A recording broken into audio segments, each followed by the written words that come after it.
2 out of 3 Indians above the age of 6 have antibodies, according to the government. 40 crore Indians still at risk. ICMR says open primary schools first if you must. A shocker from the government. It says in Parliament that no deaths were reported due to lack of oxygen in the second wave by states and union territories. Maharashtra adds 3,509 backlog deaths and 2,479 past cases. The cases and deaths in the last 24 hours also higher than the previous day. Did Pegasus hacks topple Karnataka government in 2019? New revelations say that the phones of former Deputy CM and aides of Karnataka Congress leaders are on that spy list. Meanwhile, in the latest leaked list, French President Emmanuel Macron and 15 ministers were potential targets. Shilpa Shetty's husband Raj Kundra is the key conspirator in the porn scandal, says the Mumbai police. He is sent to police custody for 3 days. And 11 minutes to space and back. World's richest man makes it to space.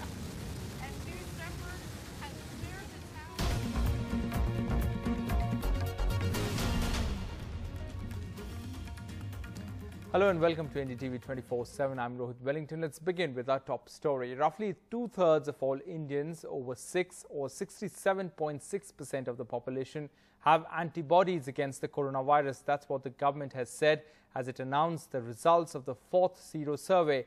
The survey was conducted across 70 districts in 21 states in the month of June and July.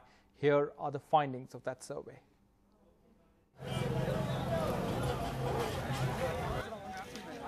2 out of 3 people in the country have COVID antibodies. A new survey done by the government has shown. The Sero survey was done end June, early July, and shows a massive jump, almost 68% from January's 24%. However, officials warned that this big jump is partly explained by vaccinations. Almost 90% of those fully vaccinated had antibodies. Also, this means about 40 crore are still vulnerable. इस sero positivity में vaccine लगने से भी जो sero positivity आई है वो भी दिखाई देती है, क्योंकि अनवैक्सीनेटेड में जिनको नहीं मिला उनमें सीरो पॉजिटिविटी कम है, जिसको मिला तो फिर वो ऐड होके वो भी दिखाई दे रही है. The survey also covered almost 3,000 children and reported that 57% of them had antibodies. The ICMR chief Dr. Bhargav said that if schools have to open, then primary schools should open first, but that this was up to each district. बच्चों में S receptor भी उनके lungs में बहुत कम होते हैं, तो virus जहाँ जाके चिपकना होता है, जहाँ अटैच होना होता है, वो नहीं कर पाता. अगर स्कूल खोलने हैं तो पहले प्राइमरी स्कूल खोलने चाहिए. However, experts maintain that people must continue to wear masks, avoid crowds and get vaccinated. COVID's threat is far from over. The virus can still mutate, and even those who have been vaccinated can still carry and spread the virus, even if they don't get infected. NDTV Bureau Report. The Union Health Ministry has said that states have not provided any information on deaths of COVID patients in hospitals due to lack of oxygen. With the number of deaths due to oxygen shortage making headlines during the second wave, especially in Delhi, the matter drew sharp criticism from the opposition. The government said that due to unprecedented surge in demand of medical oxygen during the second wave, demand in the country peaked to 9,000 metric tons. Active caseload of the state union territories was the primary determinant of the oxygen allocation. Factors such as case doubling rate and medical infrastructure, etc., were given due consideration. The allocation was kept dynamic as per the changing pandemic load. The Uttar Pradesh government has acknowledged 2,000 plus COVID deaths of its employees, including teachers, during the poll duty in April Panchayat elections. The government has also ordered compensation of 30 lakh rupees each for the families of those who died. This is in sharp contrast to the government's stand just 2 months ago, when it claimed less than 100 government employees died during the rural polls in the state. The Adityanath government admitted last week that a massive 2,000 plus UP government employees died of COVID after poll duty in the April Panchayat elections. Just days ago, the government had claimed this figure was less than 100 overall deaths. This UP government letter sent to the State Election Commission last week, says compensation has been cleared for 2020 Panchayat poll-related deaths across government departments of the 3,000 plus applications received.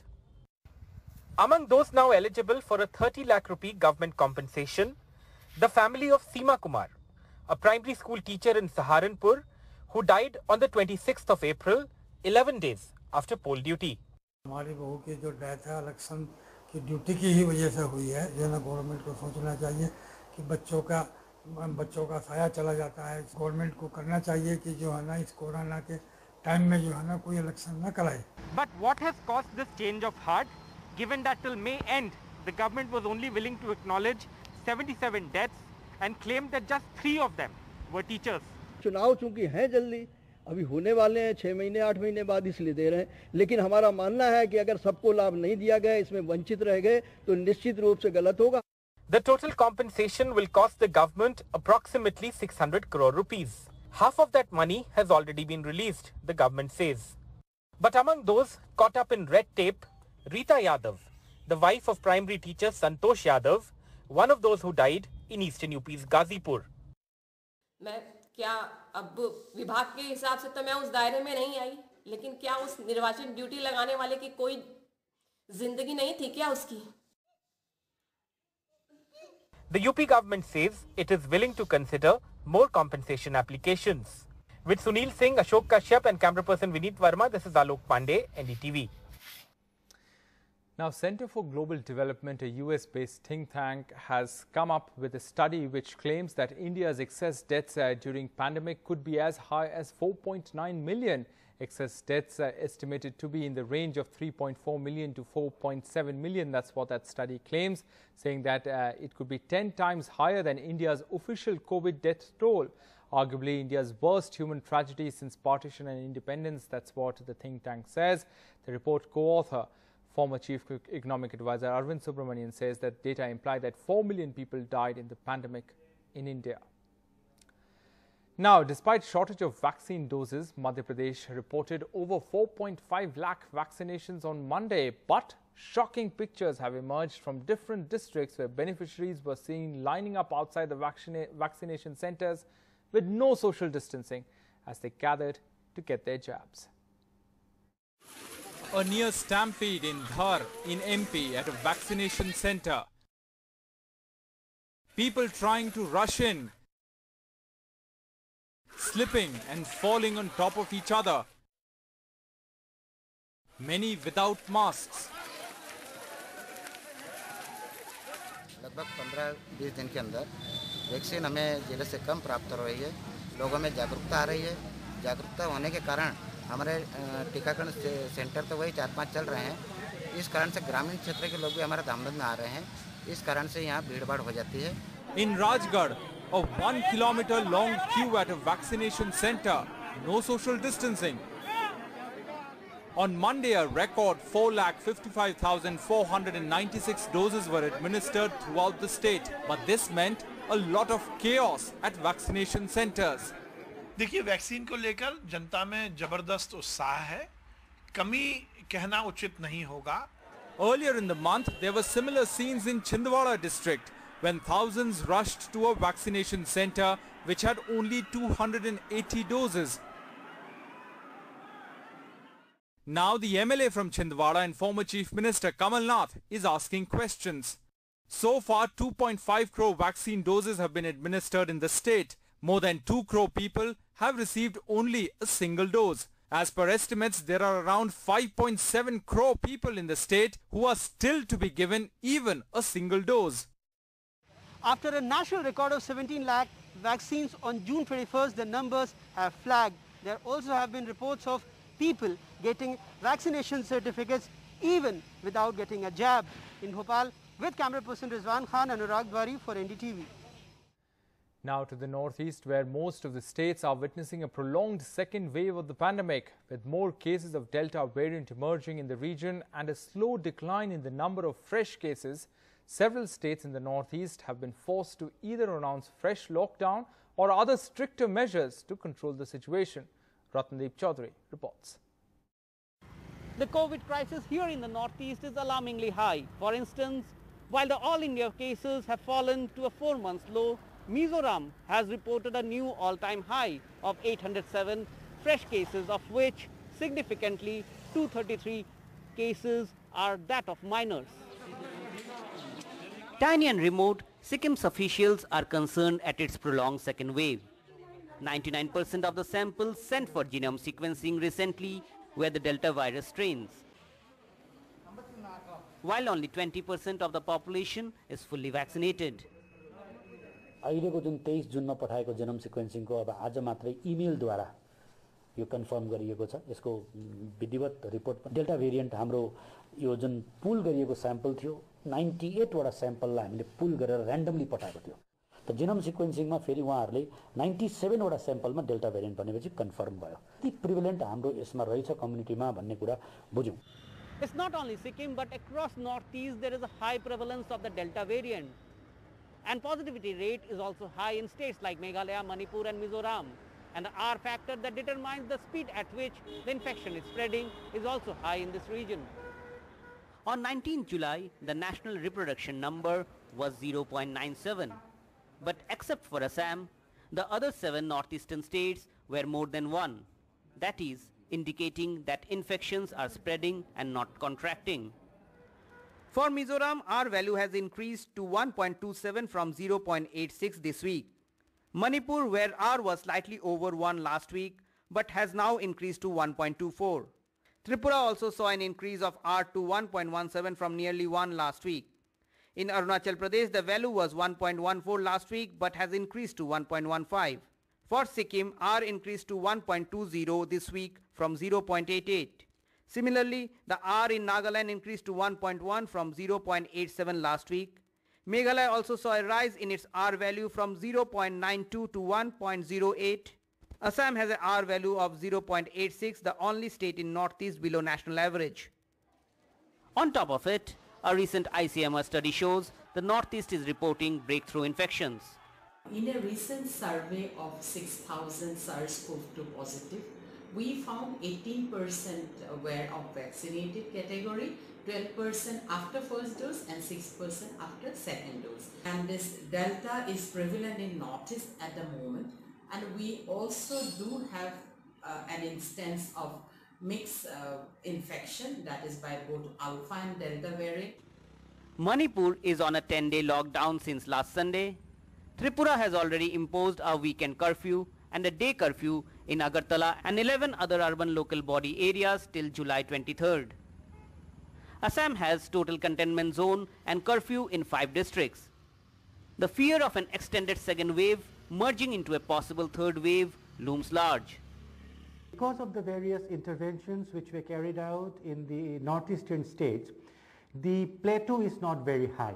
The end of the second wave may merge with the third wave. There was not a high peak unlike the other states of mainland India. The second wave has hit Northeast with a lag, but had remained prolonged as compared to the other parts of the country. It has been a test for the limited health infrastructure of the region to put up with this long haul. With inputs from Dali Fanai and Aizawl, in Guwahati, Ratndeep Chaudhary for NDTV. Phone numbers linked to the JDS Congress government in Karnataka were possible targets for surveillance in 2019 at a time when the ruling coalition collapsed and the Yediyurappa-led BJP took power. The Wire has said in the latest revelations connected to the Israeli spyware Pegasus. Phone numbers of then Deputy Chief Minister Parameshwara and also the aides of Chief Minister Kumaraswamy and former Chief Minister Siddaramaiah are on that leaked list. The Wire report links the fall of the JDS Congress government in July 2019 and the BJP's takeover to this alleged snooping, an allegation echoed by the opposition Congress, though there is no evidence to establish whether these phones were hacked. Opposition leaders from Karnataka, that is Siddaramaiah or Parameshwara or myself, when we were running the coalition government, at that time BJP friends, they are misusing their office, good office, to get information by tapping our phones. Businessman Raj Kundra, husband of actor Shilpa Shetty, has been sent to police custody for 3 days in the porn scandal case. The Mumbai police has claimed that he used to deal with pornographic videos through an app. The police described Mr. Kundra as key conspirator in the case. After listening to the arguments of the Mumbai police, a court has sent Raj Kundra to police custody till the 23rd of July for further investigation. The Mumbai police told the court that Raj Kundra was a key conspirator. The mobile app Hotshots has been removed from mobile platforms. Both Apple and Google have removed the app due to pornographic content. The police say they have evidence against Kundra, including a few clips which were recovered from Kundra's Mumbai office.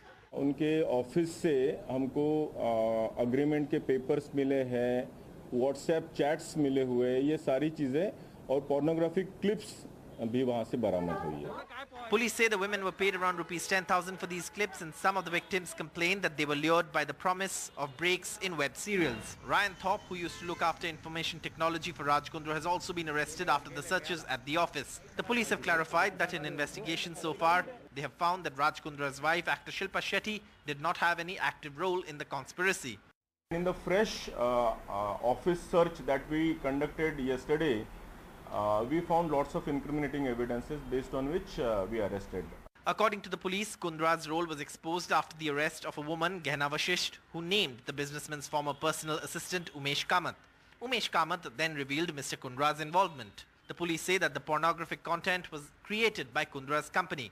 Raj Kundra has denied any involvement and has claimed that he had sold the Hotshots app to the wanted accused, Pradeep Bakshi. The police allege investigations revealed that Mr. Kundra kept routinely updated on the finances of the app and also set up a WhatsApp group on which the production, distribution and selling of Hotshots clips was discussed. The police have seized 7.5 crore rupees in connection with the probe so far. The police allege that Raj Kundra may have worked through a UK company to avoid tough anti-pornography laws in India. The police are also looking at similar apps and other companies in connection with the probe. In Mumbai, with Sunil Singh and camera person Sanjay Mandal, Saurabh Gupta, NDTV. Punjab Chief Minister Amarinder Singh will not meet Navjot Singh Sidhu until he apologizes for his social media attacks. A member of Mr. Singh's team tweeted. A tweet from Mr. Singh's media strategist Raveen Tukral says that reports of Navjot Sidhu seeking time to meet Captain Amarinder Singh are totally false. No time has been sought whatsoever. No change in stance. CM won't meet Navjot Singh Sidhu till he publicly apologizes for his personally derogatory social media attacks against him. This on a day Sidhu got a huge welcome from his supporters in Amritsar.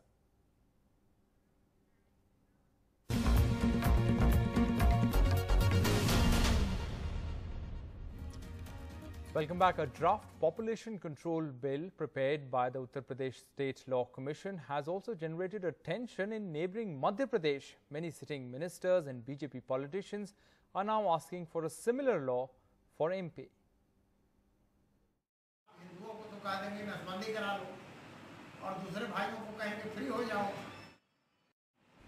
A shocker from Madhya Pradesh BJP MLA Ram Lallu Vaishya, who wants a UP-like two-child norm proposal for his state too.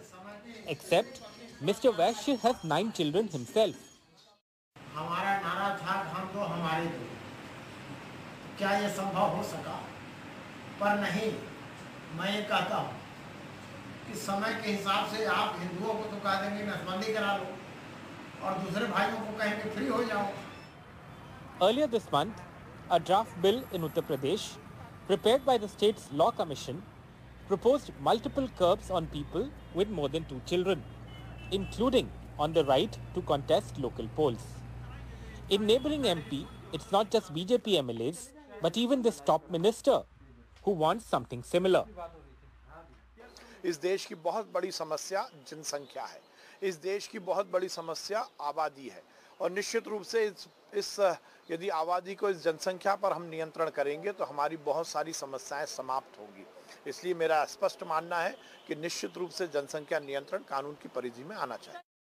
Another top MP politician, BJP MLA and former pro-term speaker Rameshwar Sharma has written to CM Shivraj Singh Chauhan on the issue. Another state minister has shockingly given the issue a communal color. Muslims में ये समस्या नहीं है, वो चाहते हैं 2-3 शादियां करते हैं और 10 बच्चे कर लेते हैं. इस पर कुछ करना चाहिए. जो लोग समझ रहे हैं वो अपने आप कंट्रोल करते हैं, इस पे कोई पाबंदी किसी के लिए नहीं है और लोग मान रहे हैं. बात यह है कि जिस नियत से ये इस कानून की बात कर रहे हैं, इस नियत से हमारा इख्तिलाफ है, हमारा विरोध है, क्योंकि इनकी नियत केवल उत्तर प्रदेश के चुनाव को टारगेट करना है। But do MPs, BJP politicians really walk the talk on population control? The state has 227 sitting MLAs. Over 39% or 49 out of 125 BJP MLAs have more than 3 children. 14 MLAs have more than 4 children, while 3 BJP MLAs have more than 5 children. In 2000, the Congress government in the state, led by Digvijay Singh, introduced a 2-child norm for government services and panchayat level polls. But this was challenged in court and withdrawn by the BJP government in 2005. While replying to a public interest litigation in Supreme Court last year, the central government has said that India was on the verge of achieving a replacement level of fertility rate of 2.1% through various voluntary birth control measures, and any coercion to have a certain number of children was counterproductive and will lead to demographic distortion. Still, statements made by the political dispensation in Madhya Pradesh shows that their concern was more of a political and less social. In Bhopal with camera person Rizwan Khan, Anurag Dwari for NDTV. The Haryana government has relaxed COVID curbs and now cinemas are allowed to reopen with 50% capacity. How are cinemas preparing for it? Sonakshi Chakravarti finds out.